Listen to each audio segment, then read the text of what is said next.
ಗೌರವಾನ್ವಿತ ರಾಜ್ಯಪಾಲರನ್ನ ಭೇಟಿ ಮಾಡಿದ್ರಿ. ಇಡೀ ದೇಶದಲ್ಲೇ ಗಾರ್ಬೇಜ್ ಸ್ಕ್ಯಾಮ್ 36,000 ಕೋಟಿ ಹಗರಣ ಇಡೀ ದೇಶದಲ್ಲೇ ಮೊದಲ ಬಾರಿಗೆ ನಡೀತಾ ಇರುವಂತ ಗಾರ್ಬೇಜ್.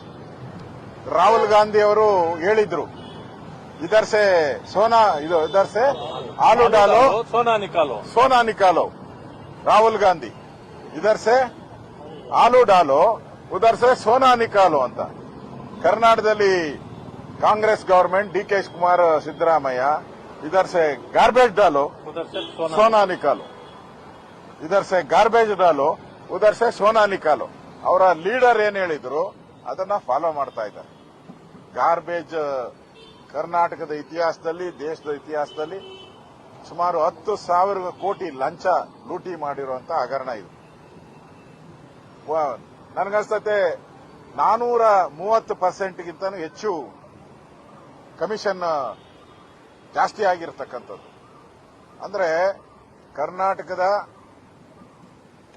ಪ್ರತಿಯೊಬ್ಬ, ಬೆಂಗಳೂರಿನ ಪ್ರತಿಯೊಬ್ಬ ನಾಗರಿಕನ ಮೇಲೆ ಮತ್ತೆ ಹೊರೆ ಏರುವಂಥದ್ದು. ಇದೇನಾನ ಬಂದ್ಬಿಟ್ರೆ ಇಡೀ ಬೆಂಗಳೂರು ಜನ ತತ್ತರ ಆಗೋಗ್ತಾರೆ. ಈಗಾಗಲೇ ತೆರಿಗೆಗಳ ಹೊರೆಯಿಂದ ಬೆಂಗಳೂರು ಜನ ತೊಂದರೆ ಅನುಭವಿಸ್ತಾ ಇದ್ದಾರೆ.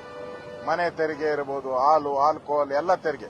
ಈಗ ಈ ಕಸದಲ್ಲೇ ಲೂಟಿ ಮಾಡಿರುವಂತ ಕಾಂಗ್ರೆಸ್, ಭ್ರಷ್ಟ ಕಾಂಗ್ರೆಸ್ ತೊಲಗಬೇಕಿದು.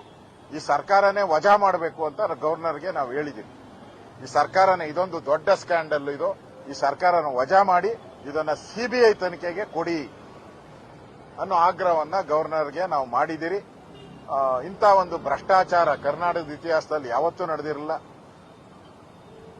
ಫೈನಾನ್ಸ್ ಡಿಪಾರ್ಟ್ಮೆಂಟಿನ ಆದೇಶಗಳನ್ನ ಗಾಳಿಗೆ ತೂರಿ ವರ್ಲ್ಡ್ ಬ್ಯಾಂಕು ಬೇರೆ ಬೇರೆ ರಾಜ್ಯಗಳಲ್ಲಿ ಇವರು ಬ್ಲಾಕ್ ಲಿಸ್ಟ್ ಆಗಿರೋದನ್ನ ಗಾಳಿಗೆ ತೂರಿ ಇವತ್ತು ಅವರಿಗೆ ಕೊಟ್ಟಿದ್ದಾರೆ. ಅಂದ್ರೆ ಇದರಲ್ಲಿ ಕೇಂದ್ರದ ಕಾಂಗ್ರೆಸ್ ಮತ್ತು ರಾಜ್ಯದ ಕಾಂಗ್ರೆಸ್ ಇಬ್ಬರ ಕೈವಾಡ ಇರೋದ್ರಿಂದ ಇಷ್ಟೊಂದು ದೊಡ್ಡ ಹಗರಣ ಆಗಿದೆ. ಈ ಹಗರಣ ಬಯಲಿಗೆ ತರ್ತಾ ಇದ್ದೀನಿ ನಾನು. ಈ ಹಗರಣವನ್ನ ಬಯಲಿಗೆ ತರ್ತಾ ಇದ್ದೀರಿ. ಇದನ್ನ ಯಾವುದೇ ಕಾರಣಕ್ಕೂ ಮುಚ್ಚಾಕಕ್ಕೆ ಬಿಡಲ್ಲ. ಈ ಟೆಂಡರ್ ರದ್ದಾಗಬೇಕು. ಯಾರ್ಯಾರು ಅಧಿಕಾರಿಗಳು ತಪ್ಪು ಮಾಡಿದ್ದಾರೆ ಅವ್ರ ಮೇಲೆ ಕಠಿಣ ಕ್ರಮ ಆಗಬೇಕು. ಅವ್ರನ್ನ ಜೈಲಿಗೆ ಕಳಿಸಬೇಕು. ಆ ಆಗ್ರಹವನ್ನ ಮಾಡ್ತಾ ಇದ್ದೀನಿ.